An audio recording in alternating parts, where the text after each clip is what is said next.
আমার পথ বলা বন্দাবাদীকে আমার সঙ্গে জড়াইয়ে দেওয়ার জন্য। আমার সঙ্গে জড়াই না বন্দাকে, আমার থেকে তুমি কেন জুদা করলা?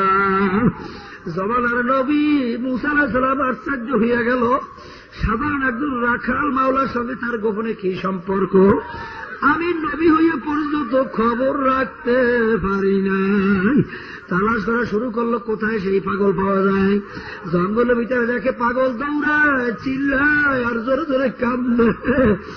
মুসা আলাইহিস সালাম বলে, ও পাগলা, যেই কথাগুলো তুই বলতে আসিল ওই কথাগুলো তুই আবার একটু বল। তোর এই কথাগুলো আমার মাওলায় বড় পছন্দ করছে। আল্লাহ। তখন এই পাগলা ডাক দিয়ে বলে, জমানার নবী মুসা, হুজুর যখন আপনি বাধা দিয়েছেন আমাকে, ও তখনের অবস্থা এখন আর অবস্থা আমার আর নাই। করে হুজুর আপনি যখন আমাকে বাধা দিচ্ছেন, এই জমানার নবী মুসা, আপনি যখন আমাকে বাধা দিচ্ছেন তখন আমি মাওলা সিদরাতুল মুনতাহা পার হইয়া মাওলার ৭০,০০০ নূরের পতাকা চতুর্পাশে ঘুরতে আসছিলাম। মাওলার সঙ্গে দেখা হইবে তখন আপনি আমাকে বাধা দিচ্ছেন। হুজুর ওই অবস্থা তো এখন আর আমার নাই। বাবারে, একটা রাখাল হইয়া মাওলার সঙ্গে কি গোপন সম্পর্ক নবী পর্যন্ত খবর রাখতে পারে নাই।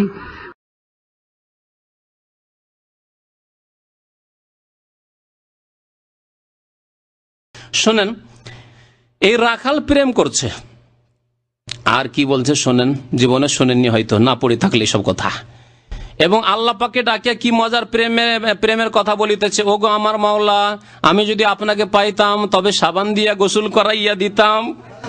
এইবা হাসবেন, এখন হাসবেন। রাখাল প্রেম করছে এইভাবে যে আল্লাহ তোমাকে যদি পাইতাম তো তোমাকে সাবান দিয়া গোসল করাইয়া দিতাম। শুধু তাই নয়, মাথার চুল আঁচড়াইয়া দিতাম। ইন্না লিল্লাহি ওয়া ইন্না ইলাইহি রাজিউন। আল্লাহর জান নেই, কোরআন হাদিসে বলেনি, তা যদি কেউ বলে কুফরি। শুনে রাখুন একটি আকীদা, আল্লাহ কোরআনে বলেননি, হাদিসে বলেনি, আর যদি আপনি বলেন যে আল্লাহর অমুক জিনিসটা আছে, তাহলে এটা কুফরি। আল্লাহর হাতের কথা আল্লাহ বলেছেন, বিয়াদিহিল মুলকুত, ইয়াদ মানে হাত, ঠিক না? আল্লাহ চোখের কথা বলেছেন, বলে তুসলা আনা আইনি, আইন মানে চক্ষু। কিন্তু আল্লাহ পাক রব্বুল আলামিন তার জবানের কথা বলেনি। আছে কোথাও লেসান আছে? আল্লাহর জবানের কথা বলছে, আল্লাহর জিহ্বা আছে, তাহলে কুফরি কথা। তাহলে আল্লাহর চুলের কথা কোথাও বলা হয়নি কোরআন হাদিসে। কেউ যদি বলে যে আল্লাহ তোমার চুলগুলি আঁচড়িয়ে দিতাম। আল্লাহর গোসল করার কথা কোথাও বলা হয়নি, কেউ আল্লাহ তোমাকে পাইলে গোসল করিয়ে দিতাম। আল্লাহকে মানুষের মতো। তাই অমা কাদারুল্লাহ হাক্কা কাদারিহি, এই আয়াত আমি বারবারই পড়েছি এর আগের আলোচনাগুলিতে, যে তারা আল্লাহ যথাযোগ্য মর্যাদা দেয়নি, তারা সম্মান করেনি। আল্লাহ পাক রব্বুল আলামিনের জাত পাক যে কত বড়, আল্লাহু আকবার, মানে আল্লাহ সবচেয়ে বড়, আর আল্লাহকে গোসল করাবে। এগুলি হলো ধর্ম তাদের। আল্লাহ চুল আঁচড়াবে, আপনার চোখে সুরমা লাগাইয়া দিতাম। আরো শোনেন, চুল আঁচড়ে আবার সুরমা লাগাইতো। বকির দোহাইয়া আপনাকে দুধ পান করাইতাম, আল্লাহকে দুধ পান করাইতাম, ইত্যাদি ইত্যাদি। এইভাবে প্রেম করছে। এই প্রকার বহু কথা মাওলাকে ডাকিয়া ডাকিয়া বলিতেছে। শুনিয়া মুসা আলাইহিস সালাম বলিলেন, হে রাখাল, ওসব তুমি কি বলিতেছ? মুসা আলাইহিস সালাম সত্য কথা বলছেন, কি বলিতেছ? যদি কেসা ঘটে থাকে তাহলে, আর না হলে এসব ঘটেনি, এসব ভণ্ডদের তৈরি করা, তাদের পীরতন্ত্রের ব্যবসা, পীর মুরিদের ব্যবসা চালানোর জন্য এসব তৈরি করা, প্রথম কথা। কারণ এইসব কিসসা কাহিনী কোরআন হাদিসে নেই, সুতরাং এগুলি ভণ্ডামি কথাবার্তা। আর যদি তিনি বলে থাকেন তো ঠিক বলেছেন মুসা আলাইহিস সালাম, যে কি করছো তুমি? মাবুদের কি মানুষের মতো শরীর আছে? মাবুদের সামনে এইসব শিরকি কথা বলার জন্য তুমি কাফের হইয়া গিয়াছো। তুমি সত্তর তওবা করো, নচেৎ তোমার উপায় নেই। কথা শোনা মাত্র তাহার মোরাকাবার খেয়াল ছুটিয়া গেল, যা গেল, মোরাকাবা শেষ হয়ে গেল। চক্ষু খুলিয়া মুসা আলাইহিস সালামকে দেখিয়া ভয়ে অস্থির হইয়া পেরেশান হালে দৌড়াইয়া জঙ্গলের দিকে চলিয়া গেল। তাদের পুজো পড়তে জঙ্গলে হয়, আর জঙ্গলে শয়তান বাস করে, ওখান থেকে এসছে, শয়তানের আবার আড্ডা থেকে ঢুকে গেল। তখন আল্লাহ পাকের তরফ হইতে, এখন দেখেন মুসা আলাইহিস সালামের সাথে বেয়াদবি এই তরিকার। তখন আল্লাহ পাকের তরফ থেকে মুসা আলাইহিস সালামের কাছে ওহী নাযিল হইল, সংবাদ আসিল যে হে মুসা, এই ব্যক্তি আমার সাথে কি মজার প্রেম করিতেছিল, তাহাতে আমি কত খুশি হইতেছিলাম। আল্লাহ নাকি এতে খুশি হয়েছে। তুমি তাহাতে বাধা দিয়া তাহাকে কেন আমার থেকে জুদা করিয়া দিলে?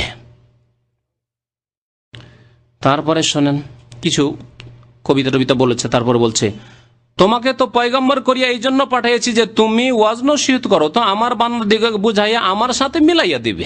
আর তারপরে মিলিয়ে যাওয়ার পরে কে প্রেম করছে না করছে ওইসব তুমি কি বুঝো? কিন্তু বান্দাকে আমার থেকে পৃথক করিবার নিমিত্ত তোমাকে পাঠাই নাই। তবে কেন তুমি আমার বান্দাকে আমার থেকে পৃথক করিয়া দিলে? এই সংবাদ শুনিয়া তখন মুসা আলাইহিস সালাম বুঝিতে পারিলেন যে আমি ভুলবশত নেহায়েত অন্যায় কাজ করিয়াছি। মুসা আলাইহিস সালাম অন্যায় কাজ করেছে। আল্লাহ পাক যেরূপ গুসা হয়েছেন তাহাতে হয়তো আমার পয়গম্বরী ছিনিয়া নিতে পারেন।